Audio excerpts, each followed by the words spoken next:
Welcome back to another episode of the Hammer and Chisel Performance Podcast. I'm your host, John Heck. As you can see, we are shooting out of the new podcast studio courtesy of Burt Media. This is my videography group. They've been doing all my shooting for YouTube, all my editing. By the time you're seeing this, you probably saw the last podcast I released with Paul O'Need, shot out of the new location. So super excited to be able to upgrade this and keep putting out better and better content. And I'm very excited about the guest I have on today.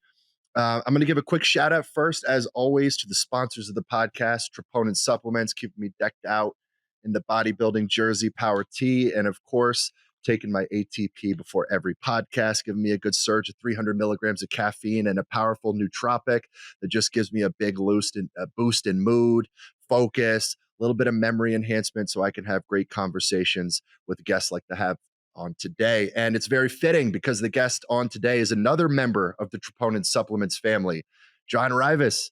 Welcome to the podcast, man. What's up, Big John? What's going on, brother? How you doing? So my guy, John, is one of the best powerlifters of all time. I mean, you've been solidified on the record boards as one of the best 242s ever, and has gone on to have a very successful bodybuilding career. And he and I got connected through Justin Harris, through Troponin Supplements. So we're both a part of that team. And I've gotten to know John here over the past year. It's been awesome getting to know him and follow the journey. But anyway, John, if you don't mind, just give a quick background resume to my audience. Yeah, man.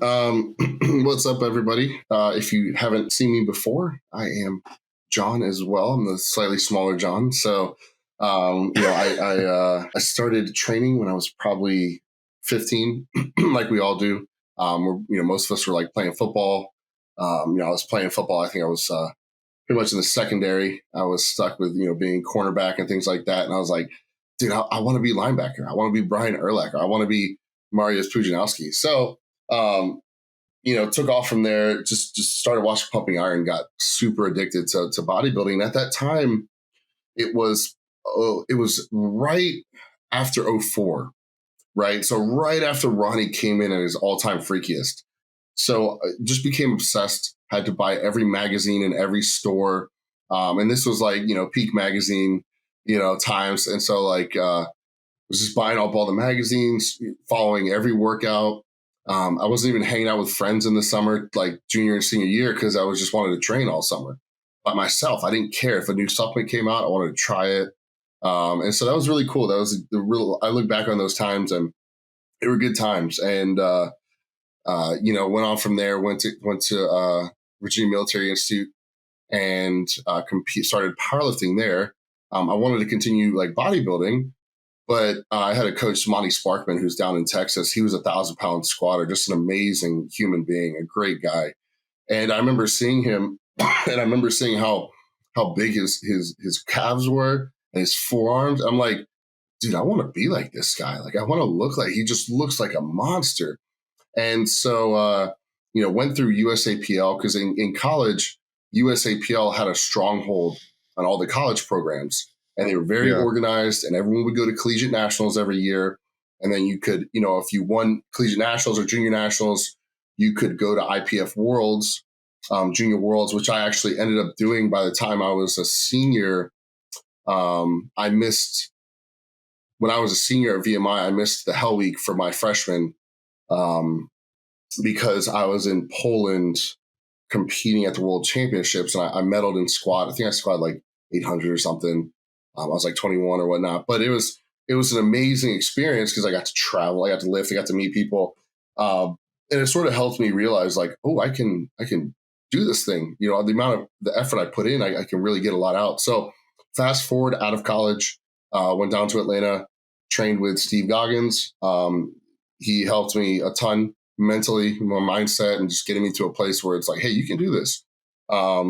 Continue to fast forward. I got sponsored by Iron Rebel, was with them for a little bit, set the all-time old record, beating Dan Green's raw total at 242. And then it was a craziness of sort of when one person breaks the record, everyone starts going after it. So then it was like me, Larry Wheels, Kevin Oak, I'm going to forget so many names. But a lot of really great guys. Was Yuri Belkin to 242? Yuri was 220. Or was he 220? Yeah, he's But the 220. crazy thing about Yuri was Yuri actually, we competed at the same IPF World Championships in 2012. Oh, no way. So, he was doing his crazy deadlifts and stuff, and I was doing my thing back then. But yeah, then we sort of both went, the other route. And but yeah, after that, the dark side. After that, it was pretty much like, hey man, I was 25, 26. And if you guys listeners know, there's sort of, we do these sports and these things because there's like an intrinsic, like an internal motivation that we just enjoy it. We have a passion for it. Well, after I set the all-time world record, I lost the passion. And it wasn't because I wanted to. It was because once I accomplished it, I accomplished it. And without even trying to control emotions or anything, it was just like, hey, man, it's time to move on. So I ended up trying to do one more competition after that to get the record back, and ended up I was like, my last warm-up attempt of 700, I tweaked my hamstring in the back. And so I was like, okay, it is what it is. And then the Jay Cutler show was in town. I think I had about 10 weeks. I called up my buddy. I said, hey, I think I'm going to do this bodybuilding show. He's like, all right, dude, well, you're going to have to work. So I said, look, if I look like garbage, I'll quit, never do it again. But actually ended up beating about 6 guys and winning my class for like 8 weeks of training. And I was like, you know what, maybe I should try this. So ever since then, it's been, bodybuilding. First of all, pretty awesome just to have your name in the same conversation as the Dan Greens, the Larry Wheels, the Kevin cool. Oaks. Yeah. I mean, even if, the record was ultimately taken by some of those guys, I mean, you still have your name solidified among some of the best powerlifters ever. Yeah. And I'll be honest, John, I've always known you as the bodybuilder, and I knew that you had a background in powerlifting. I knew you were a strong dude, but it was only somewhat recently that I was really looking into it. I was like, oh wait, no, John was one of like the best powerlifters ever. Like he wasn't just one of these bodybuilders that's, kind of started off in powerlifting and transitioned into bodybuilding. Like, I mean, you had a hell of a powerlifting career at a very young age. Yeah. Which, I mean, that's freaking awesome. And I can resonate very much with what you said about, okay, you kind of reach the top and then you kind of lose the drive, because it's, for us in strength sports and bodybuilding, it really is kind of more the journey than the destination, right? It's feeling yourself getting stronger. It's the process, just the training and the nutrition, everything goes into it. And then you compete and it's over. And it's kind of like, fuck, now what? Right. And you talk about the post-show blues and bodybuilding. Now, I've never reached the top in terms of being an all-time world record holder or anything like that. But people sometimes ask me, like, whether it's with coaching or lifting or whatever, like, what's the ultimate goal? Like, where do you, like, when do you stop kind of? And I'm like, man, I don't know. I'm almost afraid to answer that question right now. I'm just loving being on the journey. Right. Yeah. And well, I mean, you don't make that decision. It just happens. And when, like I said, I mean, there's a video of when I'm pulling like my second attempt, 832 deadlift. And that was what broke Dan Green's all-time world record, which he stood for years. And so I do it, I put it down, the crowd's going crazy. It's in Vegas at a, giant resort thing. I'm like, yelling at the crowd. And I go back, I'm hugging Steve Goggins. Everyone's hyped me up.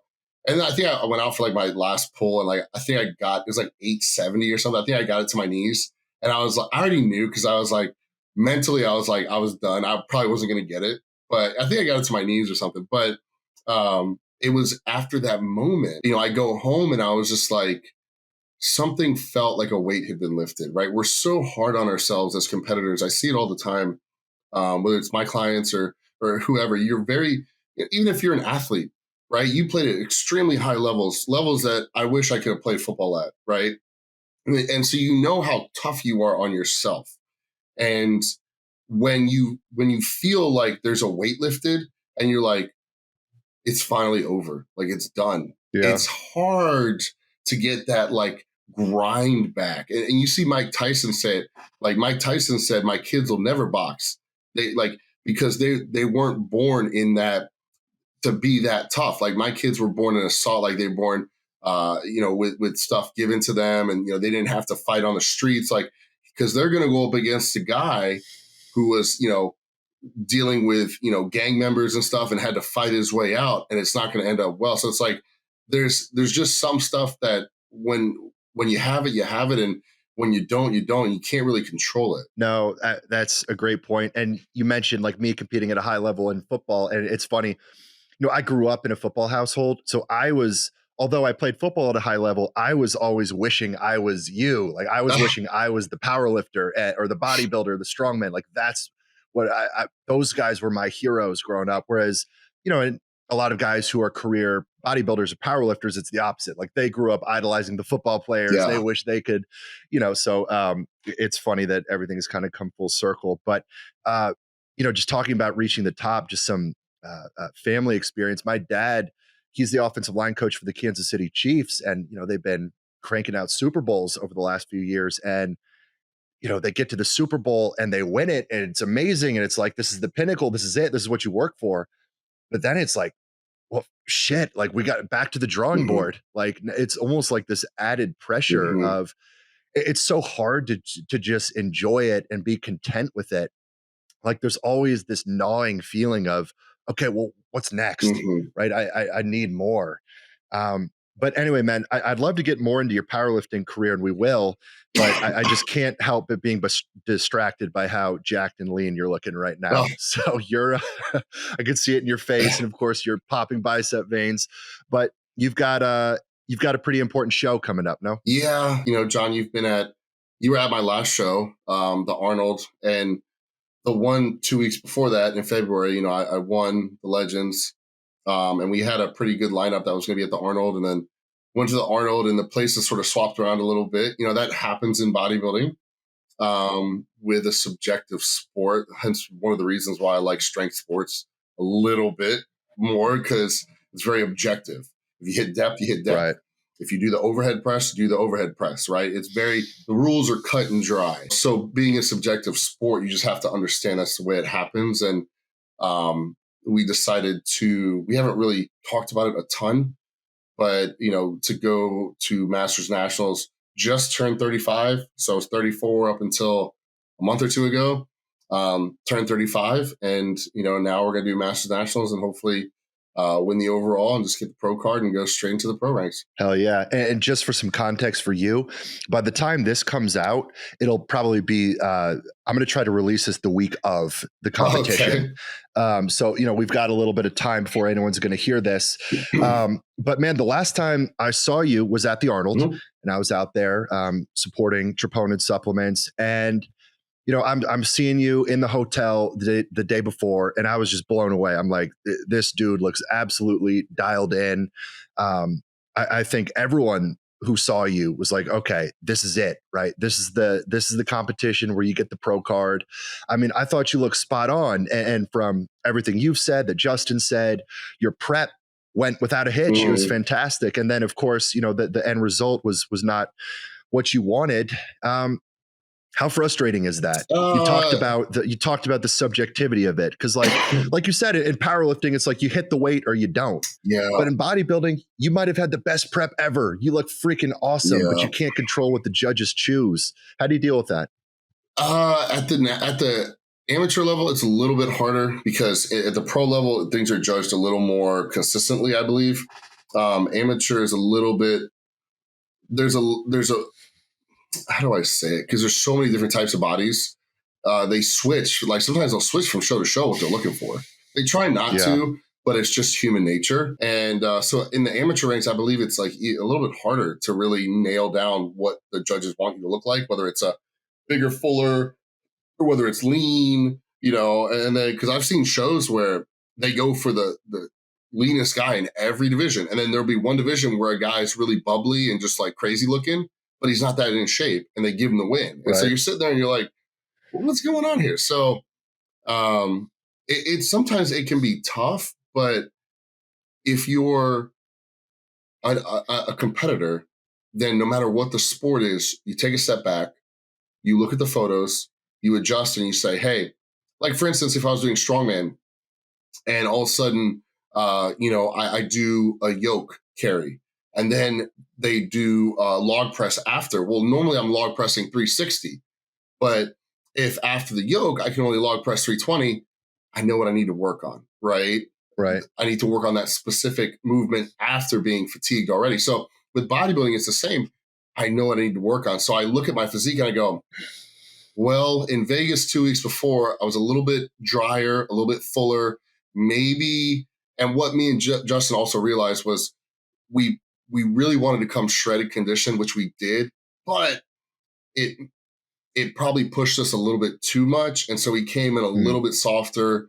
It wasn't, I would say, yes, we were a little bit leaner, but the look at Vegas 2 weeks before was probably better. So we sort of learned from that, and you learn from it, and then you just improve, and every show gets better and better and better. And, working with, and I'll tell this to people too, don't coach jump. Find a coach that you trust, find a coach that knows his stuff, and then work with them, and they will you'll figure out your body together. And Right. Justin and I have figured out my body over the last couple of years. And, now our peaks are coming down to just very small things. Like, we shouldn't have added that 10 extra minutes of cardio a day, or maybe a slight less of salt measurement consistency throughout the week. Like, very small things now that are giving us really good results. And every show we get better and better and better and better. So, yeah. So is it safe to say the goal for your upcoming show is come in a little bit bigger, a little bit fuller? Yeah, we're bigger. I mean, I put on, man, I don't know what it, and your listeners, who are strength athletes or NFL guys, and they may be able to know, like, when you have, for instance, 2 years ago, I had a knee issue. Like, really, I never had a knee issue in my life. And I got a knee issue. And it got to the point that I couldn't train legs for the rest of 2023, couldn't train legs at all. And so it leaked into 2024. And then 2024, I was able to train legs completely all year. And 2025, I've been able to train legs even harder. So, I've probably added another, maybe 2 inches to my legs since March. And it's not the fact that, they're just growing like crazy. It's like the fact that they're healthy. And so the tissue is responding. And so when one leg is, and you'll see it in guys like Regan Grimes, who's a bodybuilder, he had a knee issue, and you can see that knee, if you look at his leg, that leg is downsized compared to the other one. Yeah. It's not that the muscle gets hurt. When your body knows how to be safe and shut things off. So when your knee is hurt, the activation just is not going to be the same, and your leg will atrophy even if you train it every week. So 100%. Yeah, there's just that inhibition effect when you are perceiving that pain around a joint. I mean, you can gut it out however you can fight through the pain. But like you said, that quad is not going to be firing the same when you've got that inhibitory feedback as you're sensing all that pain and that inflammation around the joint. And it's extremely frustrating. I dealt with it this past year also. I just, I've always lacked in quads. So I was like, I'm going to hammer my quads. And I did just tons of deep knee flexion stuff, hack squat, pendulum squat. And I got to a point where, I was so unaccustomed to that sort of volume towards my quad specifically. I just developed terrible tendonitis.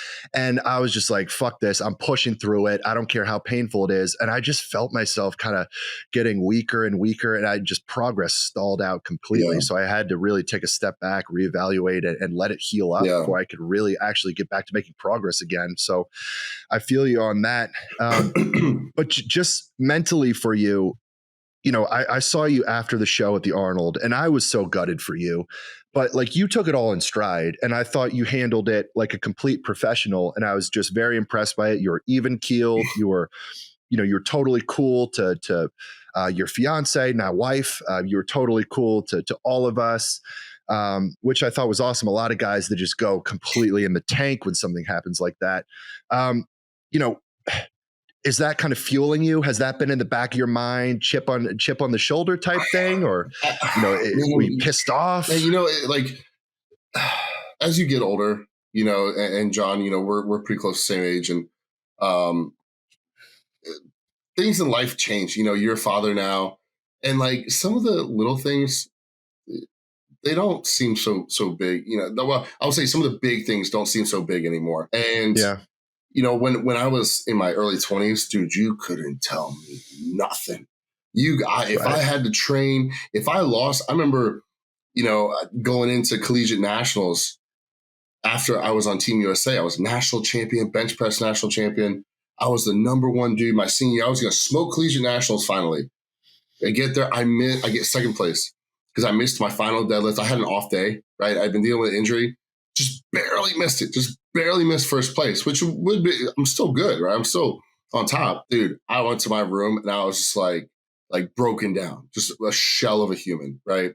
Didn't want to talk to anyone for like weeks. I was like, I'm just like, and looking back on it, it's like, dude, you still did really well. Like, you just barely lost. Like, it was good to go through those emotions, especially younger, because you learn how to lose and you learn like, hey, dude, just don't stop. Just keep going, right? Just keep going. And obviously, getting older, some guys, I do see it, and I feel bad for them because, you wish that you're like, hey, man, it's okay. Like, no one's dead. Like, there's so many more important things in life that I lost a competition.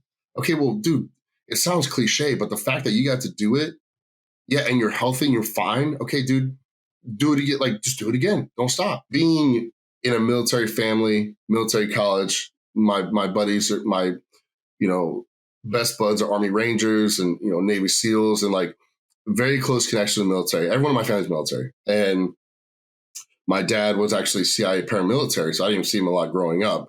So he did a lot of crazy stuff behind enemy lines. And there's a lot of, I remember, my first grade teacher pulling me over when he was the genocide with Bosnians and Serbia was going on. And they pulled me over and they said, hey, are you okay? Is everything okay? And I was like, yeah, why? What's up? And they said, no, just want to make sure, because you don't know if a kid really knows what's going on. Because back then in the 90s, we didn't have email. We had written letters. So the government notified my family like, hey, he's captured right now. And so the teachers pulled me over and they were like, hey, you okay? Everything. I'm like, yeah, it's my complete soccer. Woo, woo, woo, woo. So, they're like, all right, well, if you need anything, let me know. Whatever. Well, he did his job, got uncaptured, and that's that. And so, but there was a lot of things that I think all of us go through. I've had family members be murdered, unfortunately, and there's things that all of us go through. And, you have to take a step back and be like, hey, I'm going to give this 110%. But at the end of the day, walk in your significant other's shoes, walk in other people's shoes while you're doing it. So it's like, yeah, I'm focused and I'm tired and I'm getting these meals in and this is the most important thing.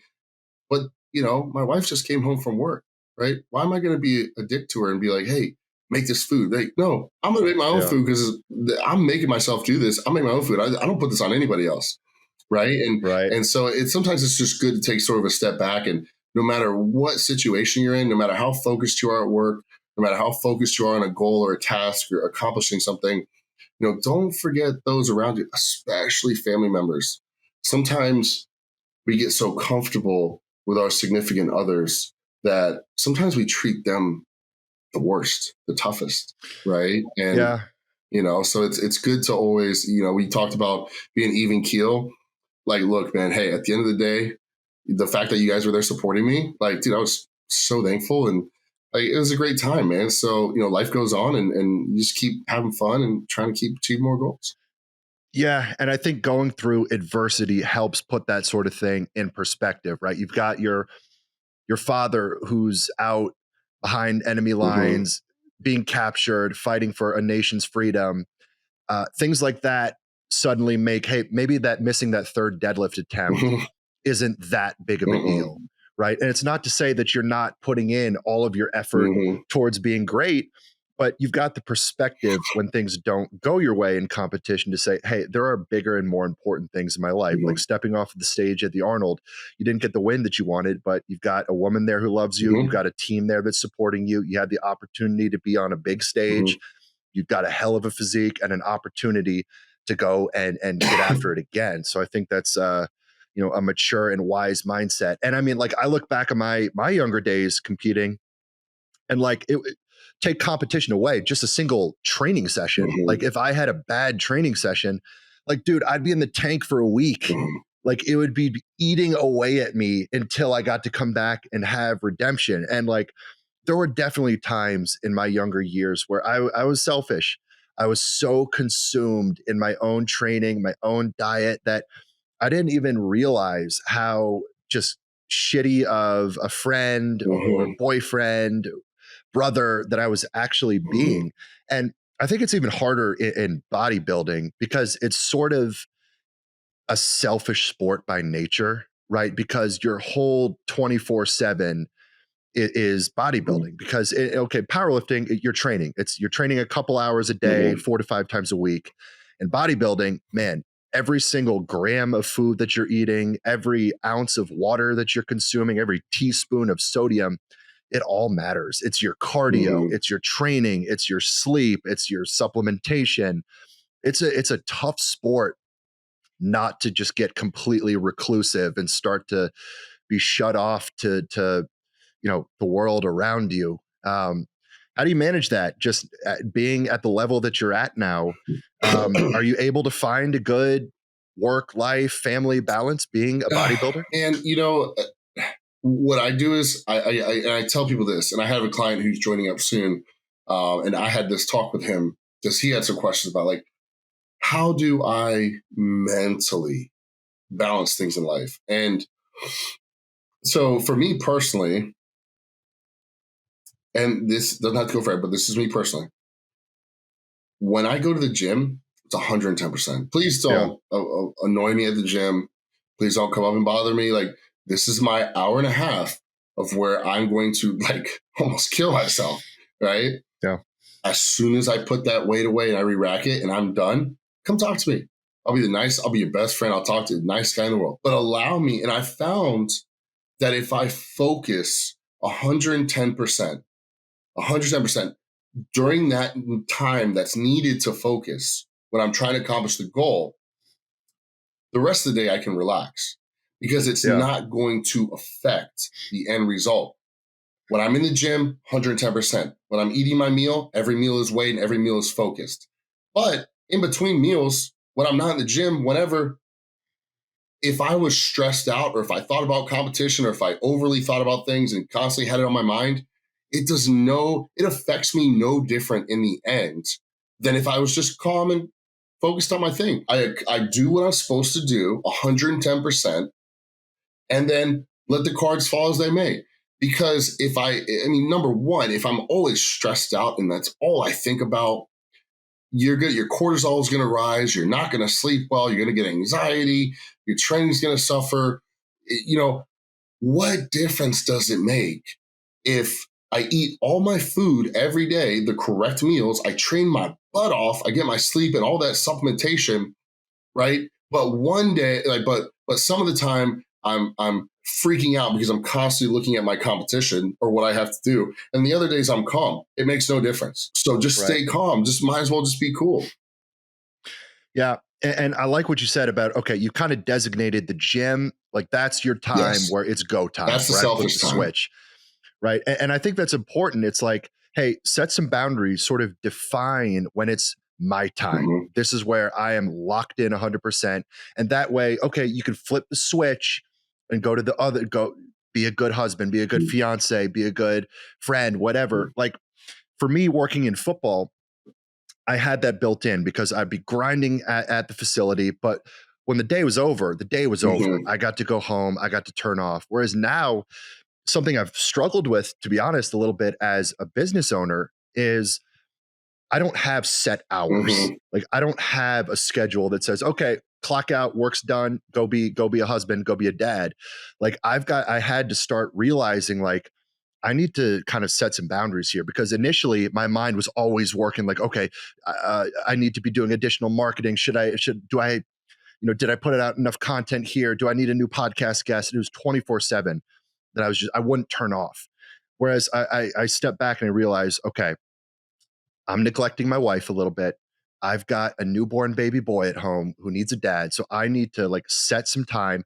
This is my me time. This is my work. All my focus goes here. But then I need to set some time. Hey, I'm at home. I'm a dad. I'm a husband now. And I think that's important. But another thing that you talked about, it is beneficial just to kind of be a little bit chill. especially in bodybuilding. And you see it in elite athletes. And Justin Harris has talked about it a lot.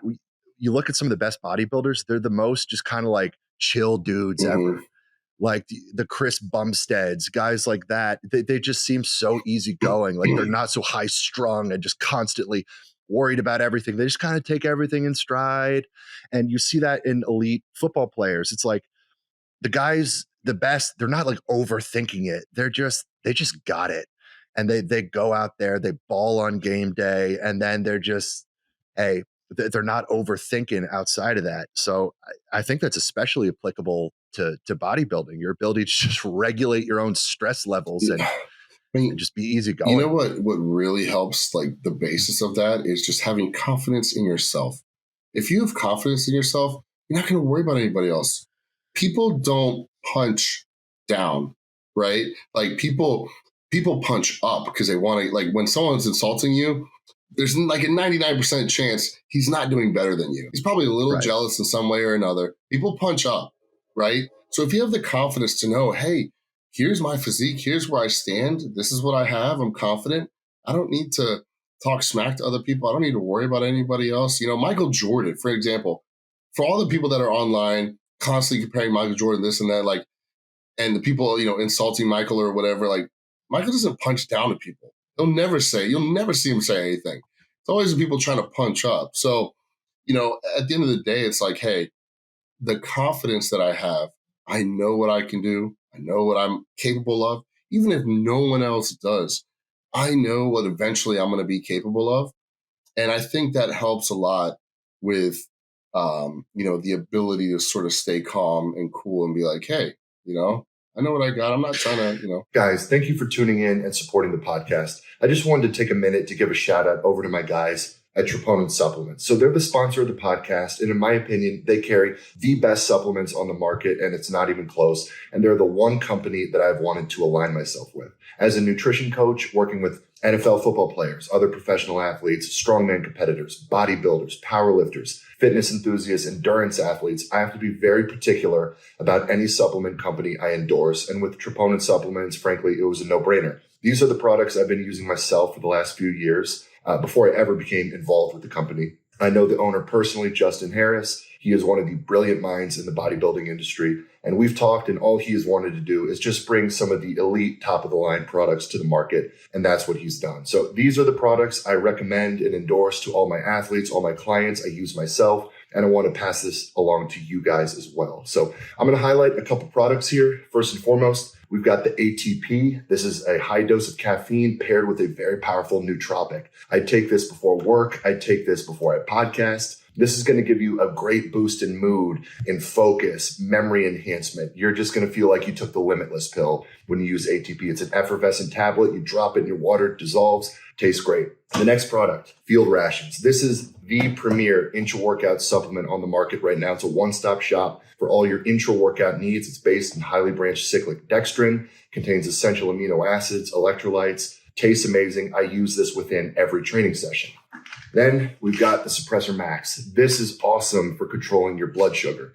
It's got a high dose of berberine, but then has complementary ingredients that are going to keep the berberine bioavailable and stay in your system longer. This is the best blood sugar product on the market. If you're bulking, if you're eating a ton of food, if you're using a cheat meal, this is a great product for you. And then finally, I love this one. I've always had sleep issues. Hit the Rack. This is one of the best sleep products I've ever tried. I use it about 30 minutes before bed most nights, and this has been the one supplement that has actually helped me fall asleep and stay asleep. And then, of course, we got the Troponin T logo bodybuilding jersey and the hat. We've got great apparel on the site. So guys, check out Troponin Supplements. You can find the link in the show notes, in the bio, or you can simply just Google Troponin Supplements. Use code HECK, capital HECK, at checkout for a discount. Check them out, guys. These are some of the best products on the market. It's not a good look when you're kind of punching down or you're even engaging with those who are punching up at you. Like you see it online,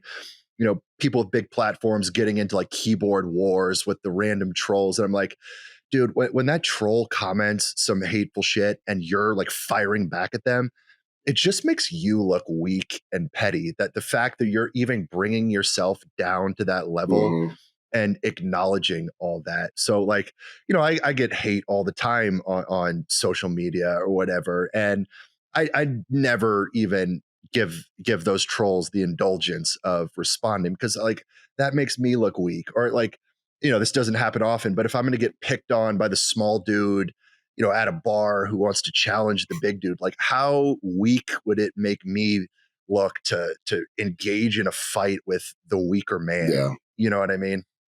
But I want to get into your powerlifting career a little bit, because I can't gloss over this, because it was an incredible career. Did you always know that you were gifted with strength? Yeah. Was that something that you were just? Yeah, it sounds, it sounds like whatever it wants to sound like, but it was much easier for me to get strong than it was for me to get big. And, being a track athlete, I placed in high hurdles at States my senior year, 110 high hurdles. Like I was played soccer for like 10 years, travel soccer. Like I was very fast twitch, but I was lean. A weird combination. I have a picture of me jumping hurdles, and you see like every, the cap delts and all that stuff. And, but I wasn't like a bulky big guy. And, I guess just athletic, I guess this is what the normal, but when I started benching, I think I was probably 150 pounds within a year and a half to 2 years. I went from benching 90 pounds to 315, and I was like 155, 160. And then, so, repping like 225 for 10. And so everyone in my high school, I actually have the old news clippings, like high schools have like their newspaper. Yeah. Well, they would always put it in there in the end and be like, is Rivas on steroids? And it was like a continuing running joke. By the time I was like a junior, senior, like, is Rivas on steroids? And it was like, just because by the time I was senior year, I had left the football team and I was solely focused on weight training. And I ended up getting stronger than every single person in the school. And so everyone was like, he's got to be on steroids, this and that. I was like, no, I was not. So it just came fast. You know what I'm saying? Right. And you competed in USAPL for a big chunk of your powerlifting career, obviously. 25, yeah.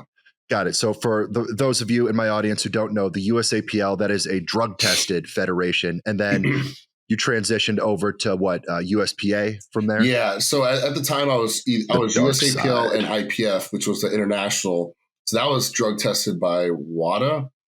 So they would ask us questions like where we were like all the time. Like you'd have to fill out a paperwork to see like, at this day I'm here, at this day I'm here. So if they came to drug test you, they would know exactly where you were. Every time I'd go to a meet just to help, I'd have to get OMT, which is out of meet test.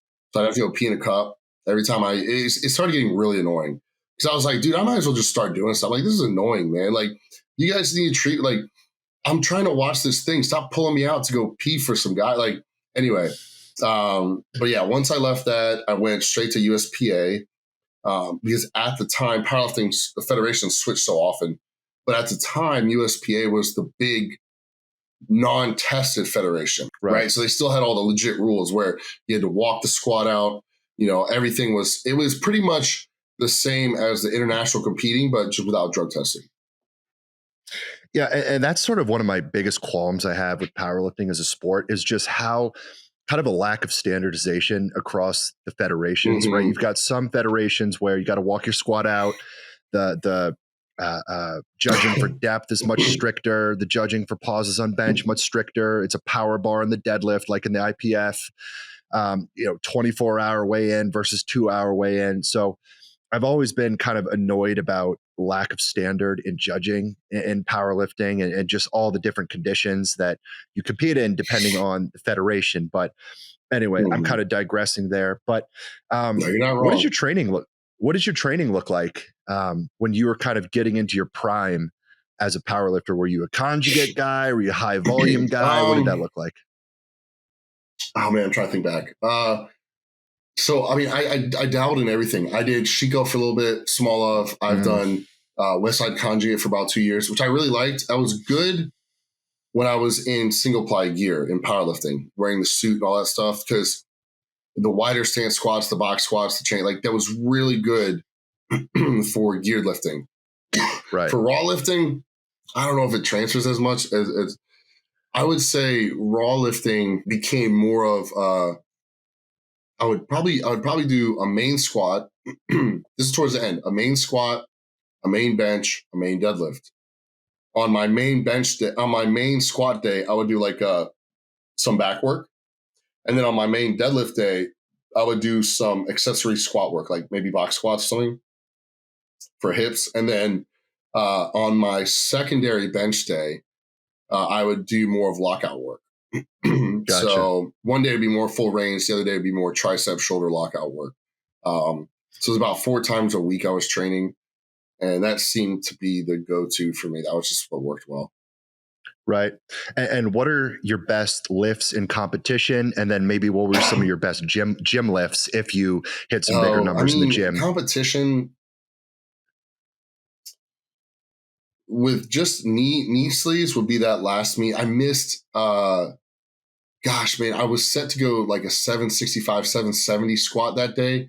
But they called me on my opener. They said my arm hit my leg in the hole. So I was like, dude, what? Like, how's that going to help me? Anyway, so I ended up squatting about 750 that day, but I would have squatted like close to 770, I think, in knee sleeves in a full meet. Like I said, I missed that 870, pulled 835 or whatever it was in a full meet. That was like a 12-hour meet. So that was pretty long. In the gym, the numbers we're getting, it really sucks because that was like I was really starting to hit my stride. And in the gym, I was doing closer. Oh gosh, man, we were getting closer to 400 kilo deadlift, weighing like 230 and stuff. We were getting pretty close. Bench was always sort of. I have long arms, so it wasn't my strongest. So the most I'd ever benched in a meet was 532, and that for me that was like cool, right? That was like good. I was happy with that. I think the only way my bench would have really gone up is if I had gained a lot of body weight, which lowered my range of motion. And then the squat, it was getting really strong. I mean, we were doing partial squats and all these like work with 900 pounds. I mean, I was getting, I would say, I had done that 810 double that I have on video. Nothing else I really have on video from back in the day. But my squat, I really wanted to squat 900 knee reps, which I think would have happened probably within the next year if I had just continued. But it was just one of those things where, man, it is hard to do that type of weight when there's not a passion for it, number one. And number two, you have to be a little crazy. Like I remember getting up under 800 pounds and my mindset was, you can't be soft with weight. You have to be like, hey, I'm ready to take this weight. And so my mindset was, hey, like, I don't care if my knees blow out, I'm doing this thing. And now it's like, I get under the bar and I'm training. I got 5 plates on there, plus maybe like 200 pounds of chains, which is a good squat, but it's a little bit safer. Right. And like in the back of my mind, I'm thinking, okay, don't get hurt. And I know that if I tried to squat like 900 or something crazy, there's no way I could go in with that mindset. And I just don't know if I have that killer instinct anymore to do something like that. Yeah, no, having that little seed of doubt when you're approaching a crazy heavy bar, it's a killer when you're a lifter. And like in my early lifting career, I didn't have that. I was fearless. Like I would approach the deadlift bar like I was Superman, no inhibition whatsoever, just freaking grab it, pull it. Whereas now, okay, I've had a few injuries under my belt, and I also have this awareness that like, if I get hurt, this affects a lot of things. Like I've got a business to run, like I'm a coach, I can't get hurt, and I've been hurt before. So now I've got that little seed of doubt in the back of my mind when I'm approaching that heavy deadlift bar. And sometimes I have to like step back away from it and be like, no, I gotta just get my mind right. Because like on a heavy deadlift day, you can't have that little bit of fear. Otherwise you will hesitate. When you hesitate with the big weight, that's probably when you're more susceptible to getting hurt anyway, right? Well, during your powerlifting career, did you have a good physique with it? I mean, you must have had an indication like, okay, I've got a potential in bodybuilding. I had an okay physique. I had a good back, chest and stuff like that. Arms were okay. I wasn't big, but I wasn't even close to the size I was now. I personally, I didn't know that I could look the way I do now. I think it's one of Yeah. those things that once you develop more density to your physique and you start building up your weaknesses, like let's say for strength athletes, you might not have the biggest arms, right? Because we don't directly really train those and things like that. So the more you develop and the more you grow those body parts, you start to create this like, oh, hey, I either have it or I don't. And then if you have it, you start to see it and you're like, and you'll know when you see it, you'll be like, oh man, that pose looks really good. That looks crazy. Is that me? Like, so it's definitely did not look the way I look now. And I think it's almost a detriment having the more muscle mass now, because when I was powerlifting, I was maybe a little hypermobile, but I rarely would, if I had a strain or a muscle strain, it would never tear. It would never like, it's not like that. But now, because the muscle is a little bit more dense, it's a little bit tighter, there's more of it. I've had things actually like tweaking stuff before that, I had to sort of adjust like, oh shoot, I can't be as flexible as I was back then because I'm packing on a lot more tissue now. Yeah, it's a good point. The bigger you get, I think the more predisposed to injury you become. There's just more tissue at risk, and just even if you do all the mobility work in the world, just by having all that mass around your joints, it's going to by default limit certain ranges of motion. And so you got to be a little more careful as a bodybuilder. And then if you do tear a muscle, I mean, that could have serious long lasting implications towards your physique on stage. You see guys who blow a pec and that pec never quite looks right on stage. And, I think you look at a lot of powerlifters who transition over to bodybuilding, and I think there's pros and cons, because as a powerlifter, you can develop some things that are not great for bodybuilding. You get the overly dense obliques, kind of that, SpongeBob look where you got the big, thick midsection, but the underdeveloped arms, the underdeveloped quads. Like you can look at a lot of certain bodybuilders and identify like that guy started off as a powerlifter. But I look at a guy like you and I'm like, oh, he's got a pretty small waist. He's got that nice flowing X-frame physique. So I think you were kind of an exception to that rule in some ways. And I mean, part of that's genetics. And I mean, I think you've got to be genetically selected for bodybuilding. Like there's a certain look, a certain symmetry that some guys just don't have. But do you think that powerlifting for you laid a great foundation of density for bodybuilding? Yeah, the world isn't really fair ever. And like I going back to my original story, I decided, hey, I'm doing this show, my first show, and if I look like garbage, I'm not going to do it. Like I'm going to go back to powerlifting because I'm realistic. But I ended up winning and looking really good, and it was like, okay, well let's give this thing a run. And then that's when you sort of start to realize, like, oh, like I might have the genetics. Like, yes, I work hard. Yes, I do all the right things. Yes, I'm smart about my physique and what to train to make it look balanced. But dude, if I sit here and act like it's all me, like, no, dude, like I have to give thanks to the big guy upstairs, because a lot of that was out of my, I couldn't control that. I just ended up with whatever I have, and so I'm extremely thankful. But it goes back to when a lot of people say, oh man, don't do this exercise because it'll build a big waist, this and that. I'm like, no, it won't. Like if you have a big waist structurally, you're going to have a big waist. If you have a small waist structurally, you're going to have a small waist. Dude, I was just pulling 805 like the other day, and I'm 5 weeks out. My waist is as small as it's ever been. So, yeah, it's like, I hate when people are like, this exercise gives you a big waist. Like, no, man, it's like, you just have what you have, and you just might actually be training to get to your normal size. And, you're realizing, oh shoot, I might not have a certain body part like somebody else, Yeah, there is a lot of that kind of old school dogma in bodybuilding around certain exercises, like, oh, don't deadlift, you're going to get the thick waist. Oh, don't squat, this and that. And I watch your training, you're still doing all those things. I mean, you look at guys like Ronnie and Dorian, and they were slinging big, heavy barbell movements around. And I mean, with the genetics thing, I don't care what your endeavor is, whether it's powerlifting, bodybuilding, football, just being at the top of your game as a CEO, to be the best in the world or among the elite at something, you have to be genetically predisposed for it. I played offensive line. If I wasn't born to be a 6'7", 300-pound human, it doesn't matter how hard I worked. I would never have been an offensive lineman. Okay. Certain people, they can do everything right in the gym, in nutrition, supplementation. And that doesn't mean that they're going to ever have a physique for bodybuilding. Like for me, I love bodybuilding. I love dieting like a bodybuilder. I love training like a bodybuilder. I'll never be an IFBB pro. I've got this short torso, these long legs. I've trained legs like an animal my whole career. I don't have big quad sweeps and I never will, and that's just a reality of the situation. So, I mean, at the end of the day, genetics are always going to select for what you could potentially be great at. And for some people, that may be some intellectual predisposition or some sort of creative predisposition. For others, it's physique. For others, it's speed.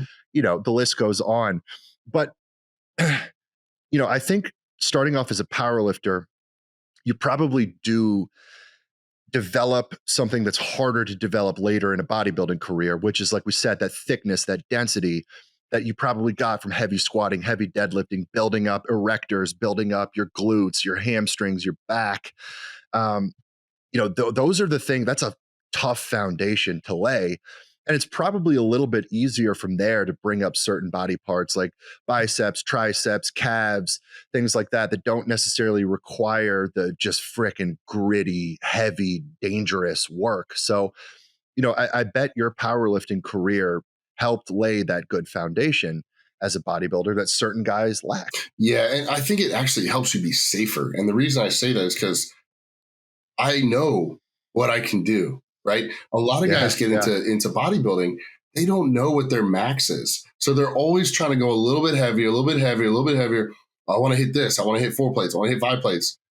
Me personally, dude, I've been there, done that. I know what I've maxed out at. So at no point do I ever feel the pressure to be like, I have to hit this certain weight because I don't know. I just feel strong today. I don't know. Like, there's no questioning in my mind because I know what I can do. And I know what's a little bit over what I can do or what I haven't done before. So I've reached those end goals. And therefore, it keeps my bodybuilding training safe because I know where my red line, where my limiter is. Right. And a lot of guys don't know that.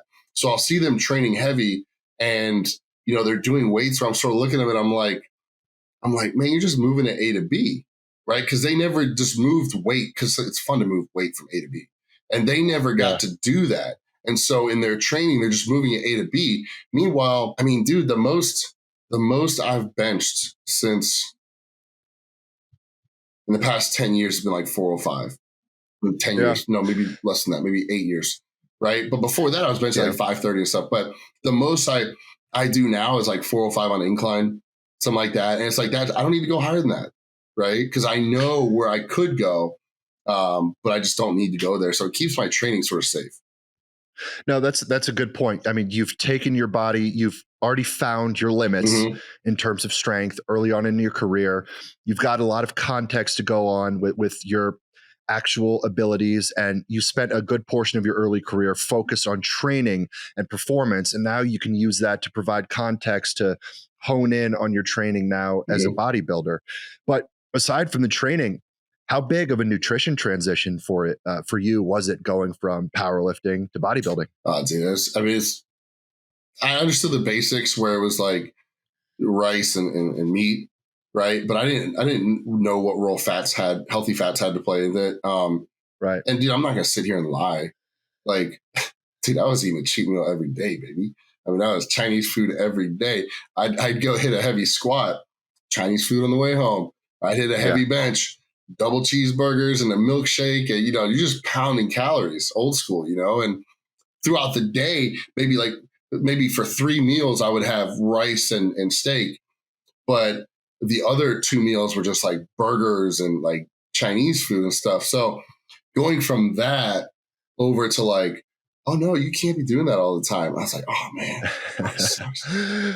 Yeah, no, that's the hardest part about bodybuilding, isn't it? I mean, that's the real job is the eating. I mean, once you get into bodybuilding, and I've spent a lot of time reshifting my training focus towards more of a bodybuilding goal. Now, right now, I'm back into a strongman season of my life, but I spent the last year all bodybuilding work. And, you know, coming from a strength athlete background, you start doing the bodybuilding training. To me, it's less mentally taxing. It's less physically taxing. You know, there's multiple different ways that you can approach it, and the training's fun, right? That's the fun part. Oh, yeah. The real job is the diet, just eating year round, the 5-6 meals a day, you know, even in your off season, keeping everything really structured. When you first got started in bodybuilding, were you working with a coach? I called up a guy named Curtis Bryant. He was an IFBB pro. He turned pro with Brandon Curry in 2008, and he was in my hometown in Richmond. And so I hit him up, and he told me to stop by his gym. I was like 10 weeks out. And he was like, he took a look at me, and he's like, dude, we got some work to do. I was like, okay. Yeah. And so ended up being shredded, winning the whole show. And he came over and he's like, I never thought you were going to look like that. I was like, yeah, just did what you told me to. Like, being an athlete and like yourself, and like, dude, when we're coachable, you could tell me to run on the treadmill for 5 hours. I'm doing it. I'm not even going to question you. Is it going to suck? For sure. But I'm doing it, right? And if I got to fall off the treadmill and get back on 7 times, I'm going to make sure I finish. So I find that a lot of guys that switch over from athletics and stuff to bodybuilding end up doing really well if they're coachable. But yeah, that was my first coach, and then sort of handled some off seasons myself. Then I ended up moving, ended up hitting up Justin because I sort of followed. When I first got into bodybuilding, I lived in the country, and we had like barely had dial up. And I remember I would wait like 30 minutes for a YouTube video to download. And one of the ones I first watched was Project Super Heavyweight with Justin and Steve. This is like 04, 05, I think. I was like, I want to look like this dude in the gray who sort of looks like Mariusz Pudzianowski. I want to look like him. It was Justin squatting. And so connecting back up with him all these years later, becoming, you know, business partners and like close friends with him, I just sort of laugh at it sometimes. Because like, man, never in a million years did I think that I'd end up working with him, you know, being just a kid from the country, you know? Yeah. And you and I have both worked with Justin Harris as a coach. I would consider him one of my biggest mentors in nutrition coaching. And now, of course, I'm involved with Troponin Supplements and proudly representing the team. How long have you been working with Justin now? Oh gosh, man. What is it, 2025? 6 years. 6 years now. 6 years. Got it. And of course, you know, Justin is one of the things he's known for are his big rebounds coming out of a show where, you know, it's aggressively pushing the calories, specifically pushing the carbs really hard post diet. At this point in your career, you know, coming out of the Arnold, are you still doing a rebound type approach? Or are you taking a little bit more of a slow reverse diet? No, I mean, coming out of the Arnold, we upped food a little bit. But I was getting married the next month. And so I was like, okay, I have to maintain my body weight a little bit. I don't want to look like a turd on the photos, right? Because those photos last forever. Yeah, of course. So I was able to hold it together. And then about a month after that, in May, I was like, you know, the show's coming up. I'm in pretty decent shape. If I'm in good shape, if I'm in shape by the end of the month of May, I said, let's do the show. And I was. And so now I really haven't had an off season since 2023. Because the beginning of 2024, I prepped for Toronto in June, got second place there. And then I had about 3 months. Then I started prep for the February show in 2025 and then did the Arnold a month later. So I really haven't had an off season since 2023. And right. So, you know, and we've put on size. So I'm sort of looking forward to really making this show the best we've ever done, knocking it out, getting the pro card, win the overall, and then taking about a year to really add another solid amount of like just come in not looking the same person the next year. Yeah, no, I bet you're freaking fired up for that opportunity to finally have another true off season again. Just go back to the drawing board, put on some real size. You know, I see bodybuilders that you know kind of have to compete pretty frequently, and I always wonder, I'm like, God, man, what's it like having to stay in shape almost year round? I mean, you did a show just a couple weeks before the Arnold, and then you have to be stage ready again 2 weeks later. Is it tough balancing kind of multiple shows, especially when they're tighter together? Or at this point in your career, has it almost just gotten easier to stay in shape? The more muscle you put on, the easier it is. Metabolism's a little bit higher. You see a little bit denser. Things don't tend to go as flat as, like, Right. let's say if you're trying to grow your arms and you do a show, your arms may not be, they're like new muscle tissue, right? So it doesn't stay as dense as the whole time. But the bigger and the more progress you make, as long as you keep the food in and you're not killing yourself. Like, if you're killing yourself with a diet to get lean, it's going to be very hard to keep that consistent. Your body's just going to want to grow, right? And so it'll be very hard to stay lean. But if you have a pretty decent metabolism, your body's functioning pretty well, and you're able to eat a little more carbs, 200-300 carbs a day, that's enough food to keep you going, to keep your body looking fresh. The issues guys run into when they do multiple shows back to back is when they don't look, they're pushing their food so hard, their body's just starving, and the body wants to grow. And so what happens is they'll start to develop this look that sort of looks washed out, and it sort of looks like tired. We in the bodybuilding world we'll call like, oh, he's looking a little tired, like, he needs to take some time off, and like the body just doesn't have deep cuts and sharp lines and stuff. It's everything starts to sort of fade and look a little watery and soft. Yeah, it seems like that maybe was happening with a guy like Nick Walker, who, and I don't want to speak for Nick or anything, and nothing but respect for him, but he got to a point there where he was having a little bit of a rough go of it. And then, he kind of took some time off, it feels like, or didn't compete for a little bit. Now he's come back and he's kind of got this rejuvenated looking physique. So I think it's a great point. The body starts to get fatigued at a certain point. And when your body's just constantly stressed out, dieting all the time, you're just putting wear and tear on the system. That starts to show up within the physique. You don't have that same fresh, popping, sharp look on stage. And Nick, he was working with Jansen for a little bit towards the end, and I think what they were doing, I think they were pushing him too hard. I think there's probably too much cardio, things like that, too little food. And then, you see his body now, it looks like brand new, right? It looks bigger, sharper, harder. I think that there's multiple ways I hate this saying because I have my little kitty right here. But there's multiple ways to skin a cat. And sometimes more cardio and less food is not the best way, as crazy as that sounds. If you can, the goal really should be get your body into a place where it's firing and working at such a high rate that you can feed it and you can not really have to push cardio to wear your body down. If you can get your body into that spot, which is hard to get to, but if you can, you'll end up looking really good. Yeah, a lot of the time when it comes to breaking a plateau, intuitively everyone thinks I got to work harder, got to push harder.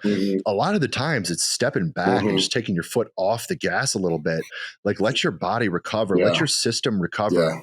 When I'm working with fat loss clients, they're people will come to me sometimes. They've already been dieting for like 6 months and they've got a bunch of fat to lose. Their calories are low, their cardio is high. And they're like, I got to get leaner. I'm like, listen, man, the first thing we got to do, we got to back things down. We got to bring your food up. We got to pull your cardio down. Like, let's get a deload in the gym. That's going to allow you ultimately to start making progress again. And sometimes that's a tough conversation to have because it seems so counterintuitive. It seems like, oh, what do you mean? Like, work not as hard? But almost sometimes that's just exactly what the body needs to finally rejuvenate itself and get back into fat loss. When your system is working great as a whole, then muscle growth can occur. Then fat loss can really occur. So I think it's an important point. But what are some of the things that maybe you and Justin have honed in on here recently that maybe you've tweaked or you've changed versus prep for the Arnold compared to now? We're in better shape further out. So we'll be able to eat into the show. Still be in a deficit, but we'll be eating more food than we would as if we were trying to really, really strip fat off, And so that'll give my body a fresh, really good look. If you look, some of the photos I have on my Instagram, like from the Las Vegas show this year, I won the overall. That was the look, the sharpness and the dryness we want. Maybe a little bit more condition, but so that's what we'll be bringing with a little more condition this time. So nothing crazy. We were just a little better shape, a little further out from the show this time. Right. How many weeks out are you right now? let's say Monday, 4.5. 4.5 weeks out. Mm. How you feeling physically right now? You're eating a decent bit of I'm food, I'm not I'm really good, anything. man. Well, food is a little low right now, but because Yeah. I would say probably one more week, maybe Uh-huh. 2 more weeks of stripping it down, and we'll be right where we want. But Are you, um, wifey went to Bosnia to visit her family, and she came back and she was really sick. And of course, I got really sick, and so I had a head cold for like. Okay, so it started out as a head cold, and then it went to like coughing up phlegm. And then it yeah. went to, so now my ears are congested, my nose is stuffed, I'm spitting up stuff. Then it went to my throat. I lost my voice, got tonsillitis, tonsils were swollen. And then I ended up getting pink eye from viral infection. So it's like, I'm sitting there and I'm just recovered from all this. And I'm sitting there and I'm like, dude, what next? What next? Like, what is like, I'm going to get, I don't know, like my toes are going to fall off or something like that. I'm going to get diabetes or something why is this happening right now? But thankfully it was 6 weeks out and not 1 week out because I sort of like getting sick. As weird as it sounds, I like getting sick like a month out because I know my immune system is going to be strong going to the show. So it's almost a guarantee I'm not going to get sick before the show. As long as I get it like about a month out, I'm good. Yeah, and it's probably good that you did get it out of the way, because when you're super dieted down, cardio's high, I think your body does become a little bit more immune Immunocompromised. compromised. You're more susceptible to getting sick like that. So hey, glad we got it out of the way now. But are you just surviving on stims right now? Are you already watching the clock for the next meal? I am starving, but I'm not a huge stim guy, bro. Like, I mean, I do my coffee and a go pill. I'll do go pills in the morning, coffee. I do a little bit of clenbuterol, and then I just do my walk in the Right. morning, or I'll do a post workout, and that's pretty much it. I mean, if I do pre workout, it'll be like half a scoop. Like, that's it. Got it. All right, man. Well, we'll get things wrapped up here. I know it's about time for your next meal, but where's your mindset at going into this competition? You feeling good about getting that pro card? Yeah. I mean, it's time, and we've put in the effort, and we've had some really good luck this year refining everything and putting our physique where we want it, and we're the biggest and best and we've ever been, and we've perfected it. Luckily, we've already had 2 chances to work on our peak, so now this will be our 3rd. So we know exactly how much water to cut, where to do it, like how much for this out, and So I am extremely excited. Confidence at an all-time high, zero stress at all. Justin's excited.